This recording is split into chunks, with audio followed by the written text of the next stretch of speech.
Hi, so we're going to go ahead and take a look at commenting on a voice thread. So this is a case where your teacher may have assigned you a lesson where you need to go in and comment on a voice thread for your class. Now if we scroll down the page, the first thing that we need to do is not go to the VoiceThread lesson. We actually need to log into VoiceThread before we can go and make a comment on a voice thread.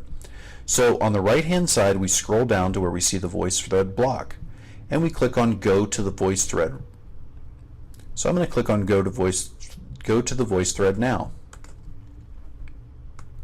When I click on Go to the VoiceThread, the VoiceThread window will open, and notice that in the right hand corner of the window I see my username, and that's how I know I've logged in. Now I can go down and I can minimize the window and go to the lesson. Now my lesson is going to look different just because it's a sample course with a sample lesson in it. But wherever your lesson is, you would go ahead and click on the title of that lesson to view your instructions and turn in your lesson. When you open up the commenting on a VoiceThread lesson, you'll notice that at the top you'll find instructions from your teacher in most cases. It says make one comment on the VoiceThread below. So that's what I'm going to do. Now when I scroll down it may say add a picture to this identity. I'm not going to do that now, and I just click close.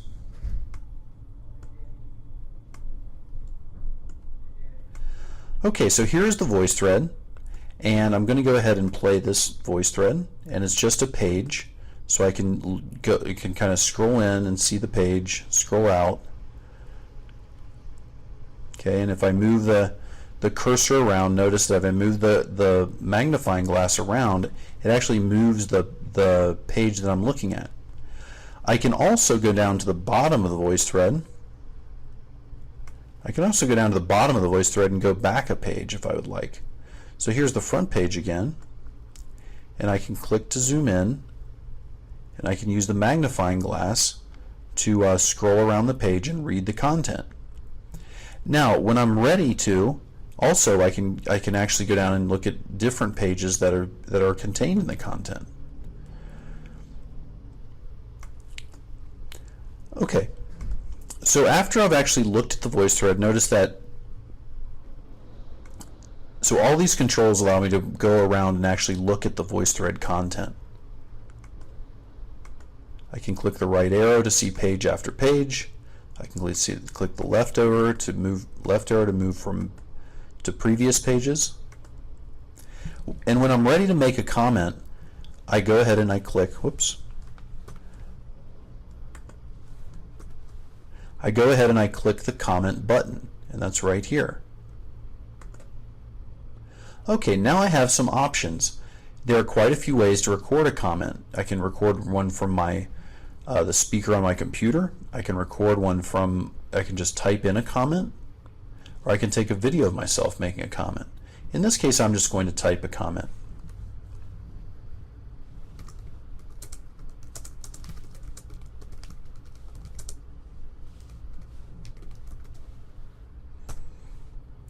Okay, and then I have to click Save for my text comment.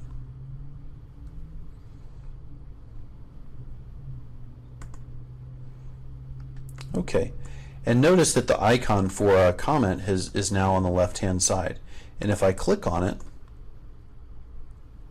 I can see my comment.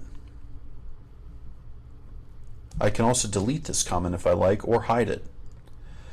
Okay, so I've made my comment and I'm ready to turn in my my assignment. So I scroll down and I click I have made one comment. So it says the required number of comments is 1, and I'm just confirming that I've made one comment. Now VoiceThread is not going to check if I've made a comment or not. So I need to make sure that I know how many comments are required. That's the number right here. And when I click, I'm saying that I have indeed made one comment. The number of comments required. If the assignment required 3 comments, there would be a 3 here. So I click I have made one comment. Okay, and after I've clicked that button, that it has been turned into the teacher for grading, and I'll now get 100%, of course, because my comment was excellent. Okay, so that's how to make a comment in VoiceThread. Good luck.